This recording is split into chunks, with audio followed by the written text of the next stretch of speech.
enquanto a novela. A Câmara de Ribeirão Preto aprovou o projeto da Prefeitura, autorizando o repasse de 70 milhões de reais ao consórcio pró-urbano. A sessão foi marcada por muito debate.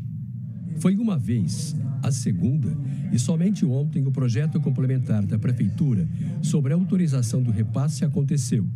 Agora, o consórcio, que explora o transporte coletivo da cidade, vai ter à disposição os 70 milhões de reais solicitados. Vale ressaltar que em junho do ano passado, o prefeito Duarte Nogueira já havia liberado 17 milhões às empresas.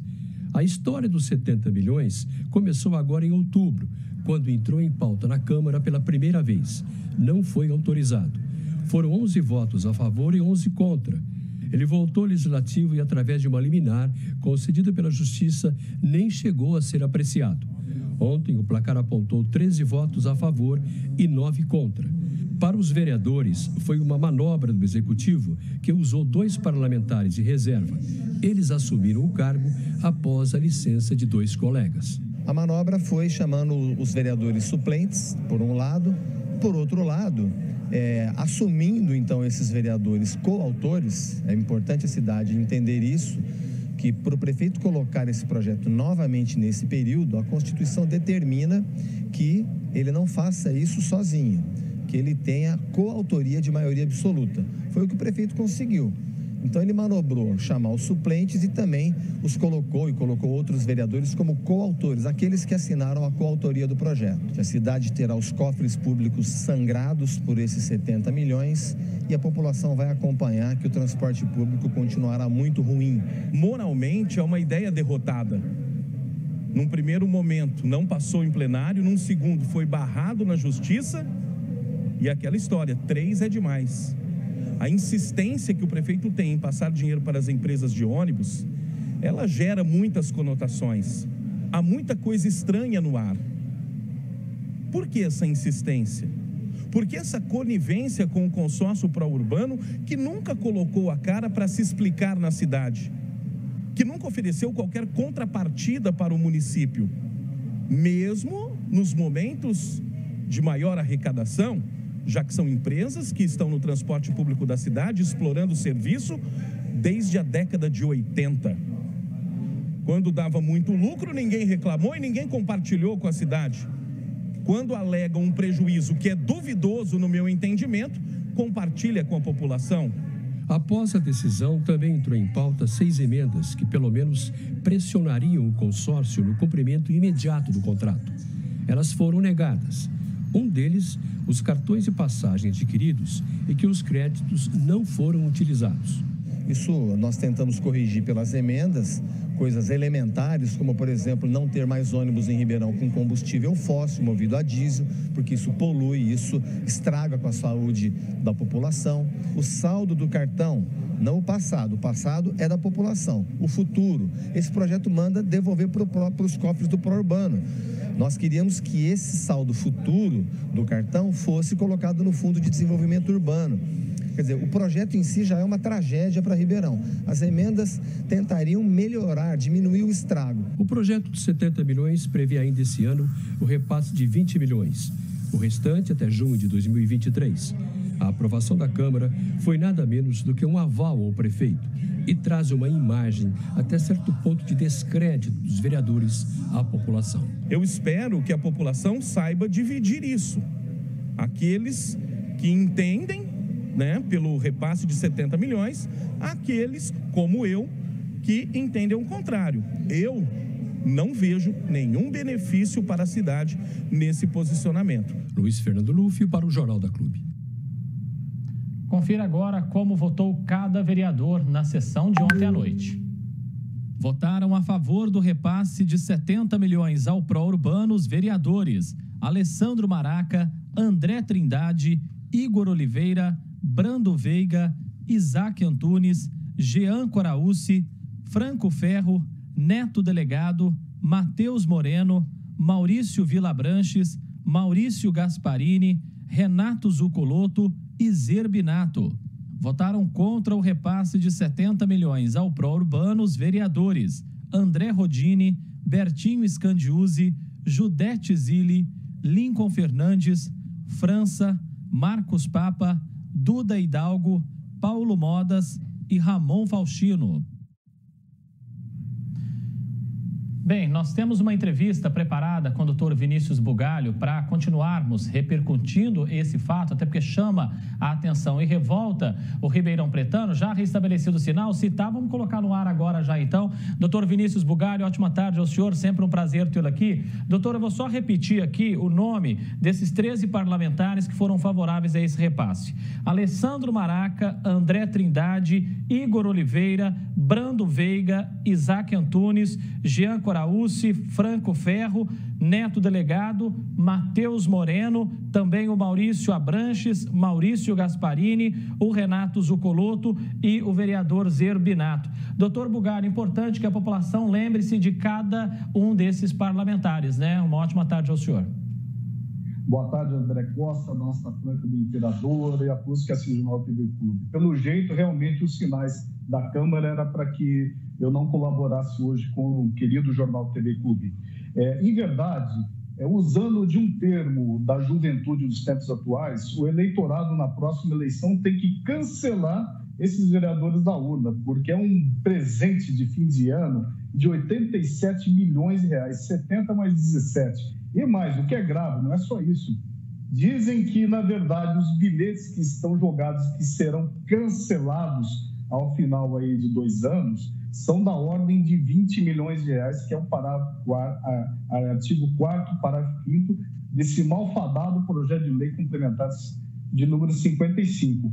É um rosário de inconstitucionalidade, André, e um rosário de ilegalidade. O que os senhores vereadores, nobres vereadores, fizeram foi deitar a Constituição Federal e deitar o princípio da moralidade legislativa previsto no artigo 37 do mesmo texto. Doutor, foi a terceira tentativa desse projeto, agora sim, projeto aprovado, e fica uma pulga atrás da orelha, porque a sucessivas tentativas da Prefeitura de aprovar esse repasse milionário ao consórcio pró-urbano.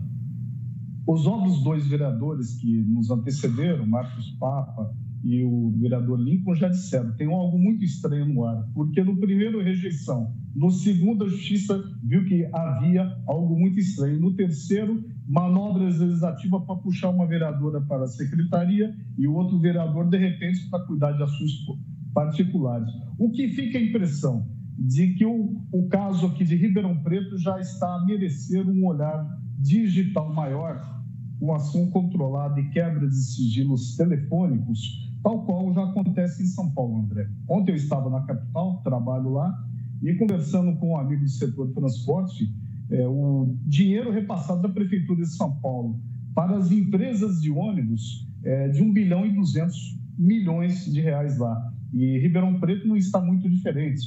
Estamos a se falar em quase 100 milhões de reais de presente, inclusive contra planilhas que são muito duvidosas. Eu pergunto, por que a Faculdade de Economia da USP, que é muito respeitada, não quis fazer essas planilhas e a Prefeitura teve que licitar e contratar uma empresa de São Paulo? Fica a dúvida para planilhar e entregar de bandeja esses quase 100 milhões. Está tudo algo muito estranho. O GAECO de São Paulo e a Polícia Civil, valorosa Polícia Civil do Estado de São Paulo, já estão investigando o transporte coletivo da capital e talvez chegou o momento de começarem a investigar o transporte coletivo de Ribeirão Preto e o porquê desses votos a favor de grandes empresários. Doutor, foi estipulado um tempo aí para que essas mudanças aconteçam. Se isso não for cumprido, quais as consequências para a administração pública e para o consórcio? Zero. A lei simplesmente está falando que haverá uma revisão tarifária, revisão contratual, porém fala que essas revisões serão feitas através de reuniões, sequer através de decretos e sequer através de lei, que é o que determina o artigo 37 da Constituição Federal. Ou seja, essa lei está pior do que era no passado. Ela está jogando para uma comissão paritária para definir o futuro da população de Ribeirão Preto. Uma comissão de pessoas, de um lado do pró-urbano, de outro lado da prefeitura, para decidir um contrato tão grande, tão lucrativo e na mão de poucas pessoas. Penso, talvez, que essa lei está ferindo gravemente a lei atual de licitações e a antiga lei de licitações, que é 8666, mesmo porque subsídio em um novo contrato ele deve ser objeto de lei através do novo processo licitatório, o que não está acontecendo. E penso, talvez, que o Ministério Público, através do GAECO, Franca e Ribeirão Preto, deve intervir nessa votação e nessa questão, para apurar o porquê de tanto desespero para jogar 87 milhões na mão de uma empresa que vem descumprindo quase que rotineiramente o contrato pela qual ela se logrou êxito no governo, aí, o finado governo da ex-prefeita, a gente sabe como terminou. Dá a impressão de que o atual governo está caminhando para o mesmo caminho, para o mesmo rito, o mesmo eixo do antigo governo. Doutor, daqui a pouquinho eu vou trazer informação aqui que um dos principais hospitais da cidade, que é a Beneficência Portuguesa, diz que vai parar os atendimentos por falta de repasse. Aí eu pergunto rapidamente para o senhor, por que a administração não trabalha com tanto empenho para resolver outras questões como a da saúde, mas decide repassar 70 milhões aí para o consórcio? Ok. Como fica essa situação, doutor? É o seguinte, tal qual São Paulo, André, eu penso que a questão já fugiu dos meios tradicionais de investigação. No momento que a prefeitura prefere o transporte de uma forma muito obscura e abre mão da saúde, somente o Ministério Público, através de ordens judiciais, tal qual foi a antiga Operação Sevandija, para nos dar essa resposta. Porque os atores políticos atuais, aparentemente, estão fechados entre colunas, fechados entre si e não estão pensando na população, nos 700 mil habitantes, mas sim algo mais grave acontecendo, inclusive com essas manobras legislativas, porque tem muito dinheiro envolvido. Jogando a Beneficência Portuguesa, que é uma entidade séria, hospitalar de respeito, na sarjeta, como o governo atual está fazendo, ele está priorizando os 87 milhões e pouquíssimas pessoas que estão por trás desse novo contrato de licitação, novo contrato, tá? Então, nós temos que saber, talvez, chegar muito mais rápido ao Procurador-Geral de Justiça e trazer os novos fatos que estão a implicar aí mais CPFs, além dos que nós já estamos vendo aí na reportagem de hoje. Espero que os 13 vereadores que foram favoráveis ao repasse estejam nesse momento reunidos aí com o prefeito para repassar esse dinheiro que está devendo aí para a Beneficência Portuguesa, para não interromper os atendimentos. É isso que a gente espera. Obrigado, doutor Vinícius Bugalho. Sempre um prazer tê-lo aqui. Um grande abraço. Igualmente. Boa tarde. Pega uma faca molada, põe fogo na